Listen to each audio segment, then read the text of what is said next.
Ngayong araw, inimbitahan ko ang kauna-unahang Pilipina na nag-uwi ng gold medal sa ating bansa. Kamusta na kaya ang kanyang buhay matapos ang kanyang historical win at sino ang dalawang tao na lubos niyang pinapasalamatan?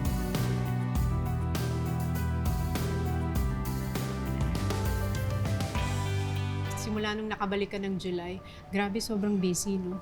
Medyo busy. Kinukwento mo nga sa isang araw, nakakailang Zoom, interviews. 14 din. 14 in nasa one quarantine. day. Kasi ang ganda nung naging life story mo from Mangpang, Zamboanga, na 100 meters naglalakad ka para mag-igib ng tubig. Parang naging preparation mo pala yun. Diba? Yes. Tapos nung 11 years old ka, doon ka unang na-expose at namulat sa weightlifting dahil sa pinsan mo? First cousin ko, siya yung first coach ko.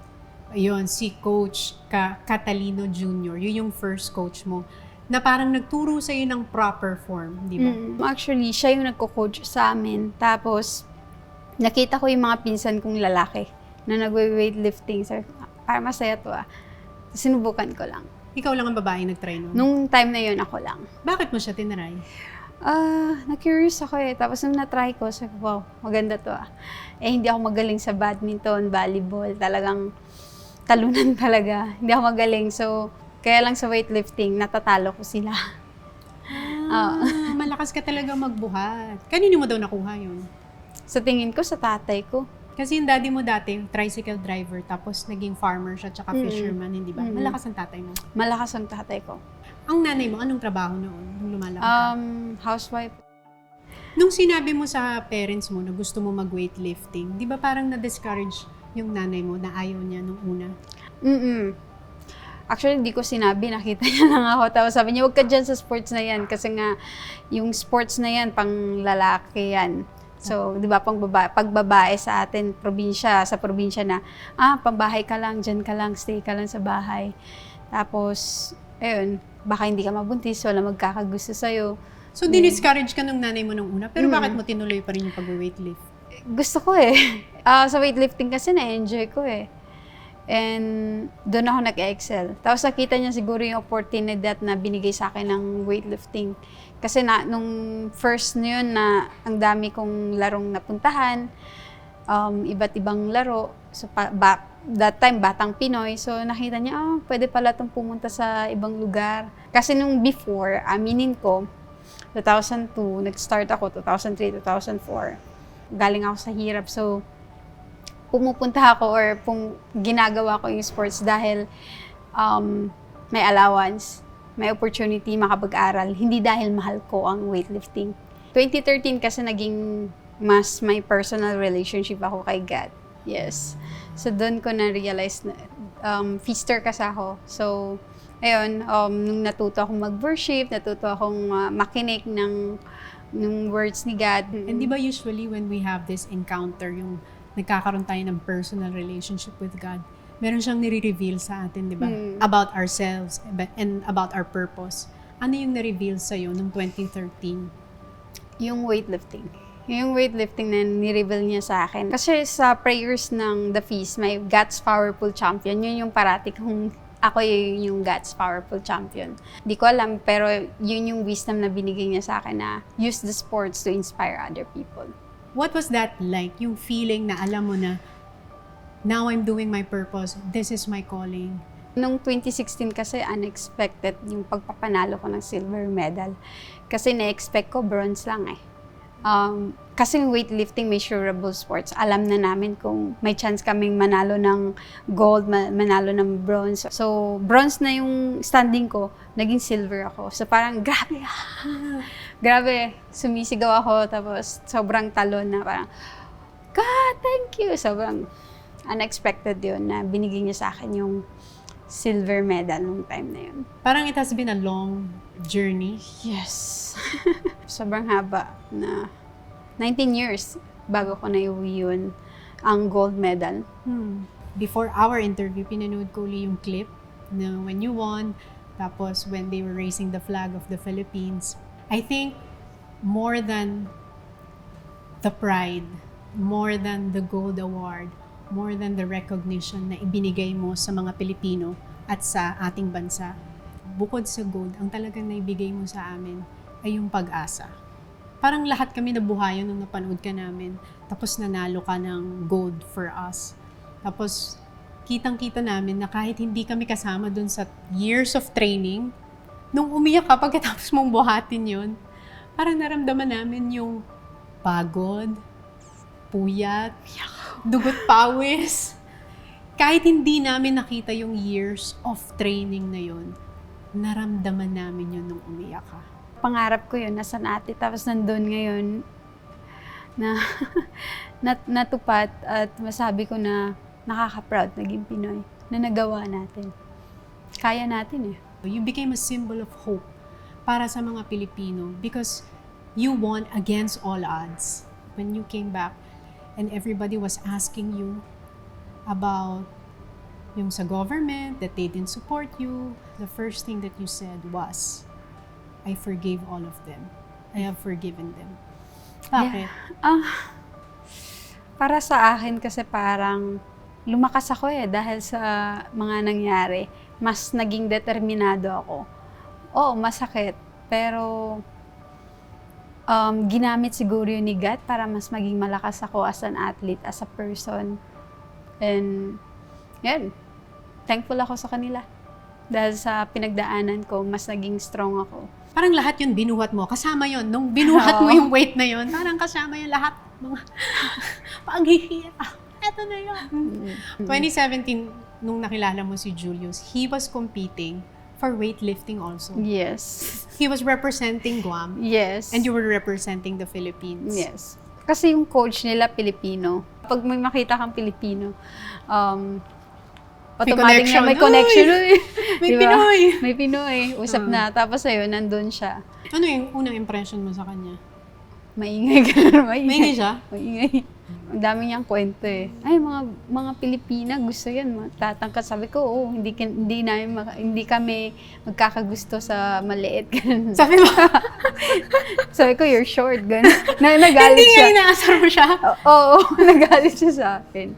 She said that, I don't like guys who are Short. Sinabi mo yun? Hindi nga. Oo. She said that her first impression with you is that you're talkative. He doesn't understand Tagalog, so we have to speak English. I like to converse and talk to people. You're friendly. Yeah, I'm friendly. Yeah. You're friendly. What was your first impression of Hidilyn? Oh, she's short. I saw in an interview that you found her beautiful the first time you met her. Really? You said it in an interview. You said, you're laughing. Oh, why you're laughing? No, I think I was starstruck. I didn't know who she was in the first place, and then I found out pretty much that day. Then I was like, oh, I thought she was very harsh with her first comment about me. First impression, you wouldn't expect someone to say, oh, you're so short. So how did you react when she said, oh, you're so short? Oh, wow, what a first impression. You said? Yeah. How did the relationship start? Well, we were hanging out after the competition, but she was more so crying about some... She was crying? She was crying about some guy. Some guy? Oh, broken-hearted. Yeah. So basically, our first conversation was mostly about why she's heartbroken. You just broke up with someone. No, crush lang. Broken-hearted ka sa crush? When she poured her heart out to you, what were your thoughts about her when she was crying to you? I had to just be there for her. When did you find her attractive? When we started talking about weightlifting more. What's so attractive about her? I think it's her willingness to sacrifice everything for weightlifting. Si Julius po, he also has his own career in weightlifting.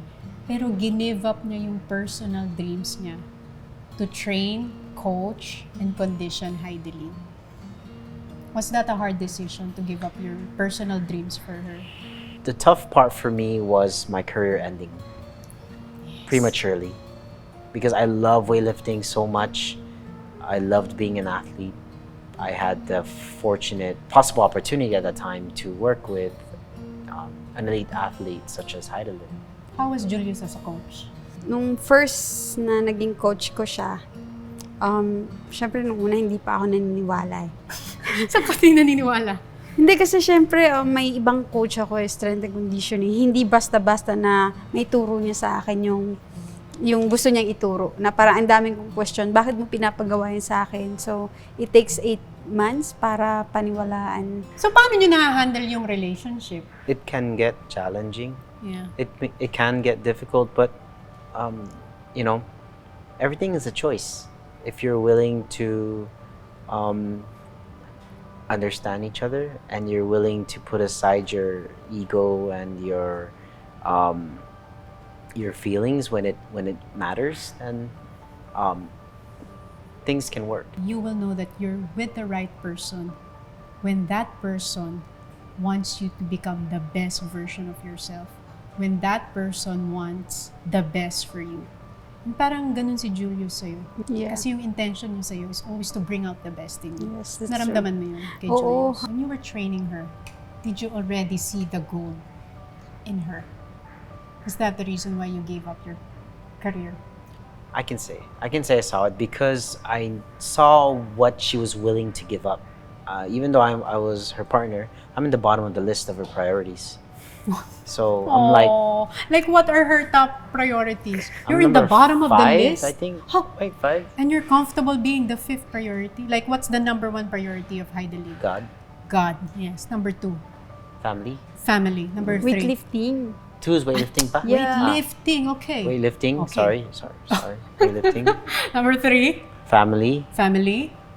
4 is food.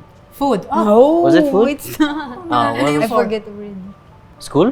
Yeah. School. Okay, so- and you're only in the 5th position. I think I'm 6 because food is 5. No. You're comfortable being the 6th priority in her That's life. okay. Oh, that's admirable. Uy, ang ano nun nakaka-admire yun sa lalaki that he's okay being the 6th priority in your life, but in his life, you're the number 1 priority.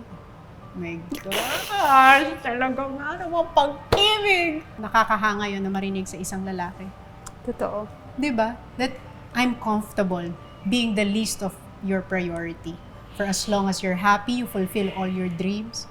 Yeah, I think it's. She always says, I want God to be the center of our lives.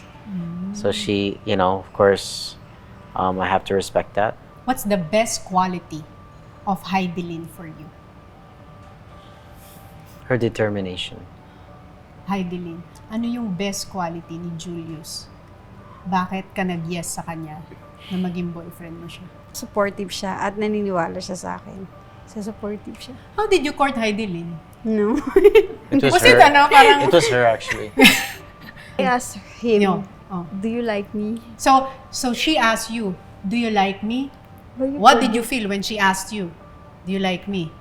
What did you reply? Did you say yes? Yeah, if I said yes.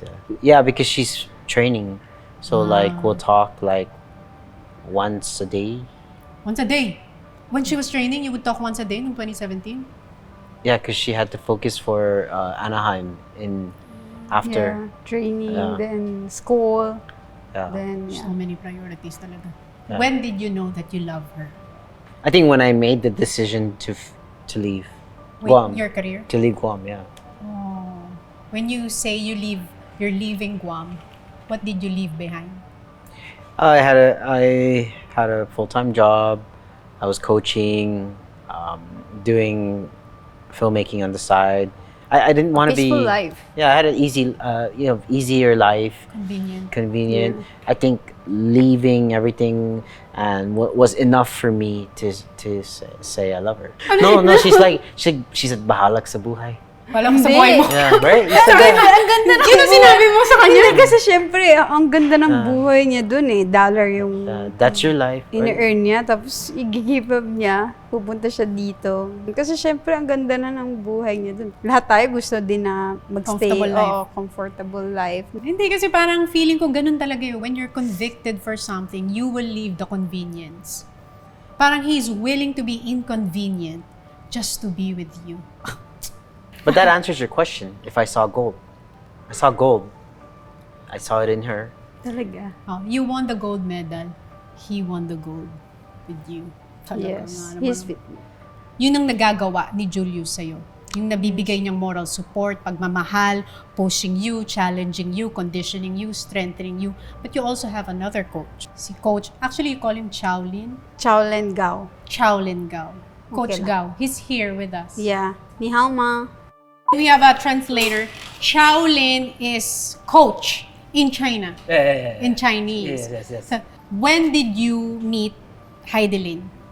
我是在这个2016年，他在备战这个里约奥运会之前去中国训练，在福建马尾厦门训练，我碰见他了。那时候我刚好在那讲课，第一次看见他。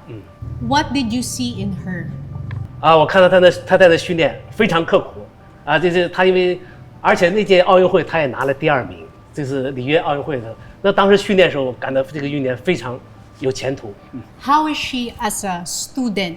他就是有一个，他最重要的一点就是他有一个这个追求这种信念，就是他这么大的岁数，你想想奥运会选手到30岁还能拿金牌的这个女选手实在是不多。他因为有这个信念，所以他在训练能克服更多的所有的困难。这一点我对他是特别比这个身体上更重要。Anong pinagkaiba nila Hidilyn? Si Coach Hidilyn, si Coach Gao, at saka ni Julius? First, si Coach Gao kasi weightlifting coach. So, tinuturuan niya ako ng yung proper form ng weightlifting, yung position, techniques. Then, si Coach Julius kasi yung strength and conditioning coach. How does it feel like working with Hidilyn and Julius? 我觉得这个跟他在一起合作非常愉快，因为这个他的教练这个叫体能教练啊，就是对我帮助非常大。我刚才跟你讲了，光靠我一个人的力量是不可能的，尤其拿奥运会金牌。我们这个团队啊非常团结，我们一共有四个教练，还有一个营养师教练没有来，叫 Janice， 还有一个是心理学教练 ，Julius 对他的帮助非常大，是体能性教练。所以说我们这个团队啊，没有这个团队合作，我们很难取得这样的成绩。Is it hard to train her with a language barrier? Many problems. Yes, Hidilyn is laughing. Yes, because Tagalog I don't understand, English I don't understand. So very Julius helped me. His boyfriend very good. Every day translate give me. I many problem. Julius give me translate. Yeah. 他对我的帮助非常大。Magaling It's a sa great help. communication. The mediator to translate. Yeah. Tagalog. Ay, it must have been very, ang hirap siguro nun. Mahirap. So, Parating paano kayo nagkakaintindihan ni Coach Gao? Julius. Pero ang galing, even with the language barrier, you were able to train her and made her win the gold medal. How does it feel when you saw your student win, or your athlete win the gold medal? 那我肯定是非常高兴啊！我对为他这个，因为他这个付出，他已经参加了4届奥运会了。4届奥运会，一个人生能参加1届奥运会就很不容易了。他参加4届，能够坚持到现在，最后终于圆了他这个梦。我为他感到骄傲，我为他也确实是他的付出没有白付出。Umiyak ba si Coach nung nanalo ka? Did you also cry? You cried? When 他拿金牌时候，我流泪，我在后面我就没敢。我刚才已经跟你讲了这个问题，因为我当时心里很矛盾。因为战胜了中国队，我又是中国人。当时那种情况，我如果过分的张扬，他们会很不高兴的。我要如果说是不表露出来，我有心压力很难受，我就到下面去流泪。等他们都走了后，我才上。我也非常感谢他们对我的这个。对我的信任，对我的这个，包括现在给我这么多荣誉，我非常感谢他。Uy, nakakaiyak yun ah. Na super happy niya for you. He wants to celebrate you. Gusto kanyang ihag. He wants to shout for Gusto joy. daw niya magsisigaw, pero sa CR lang niya ginawa. Sa labas din. Sa He was likod. crying there at Oo, the sa back. likod. Pwede. Tapos umiyak daw siya kasi in respect dun sa mga kababayan niya. How long have you been away with your family? 2年多了。 More than 2 years. More than 2 years. Yes. You've always been with Hidilyn? 对。 Yes. 我也非常跟他们很高兴在这，他们就像我的孩子一样，像我的儿子和姑娘一样的 ，like my always help me. Julius like my son. How are they when they're fighting? How do you handle them when they're not good? 哎，经常的。 They always fight.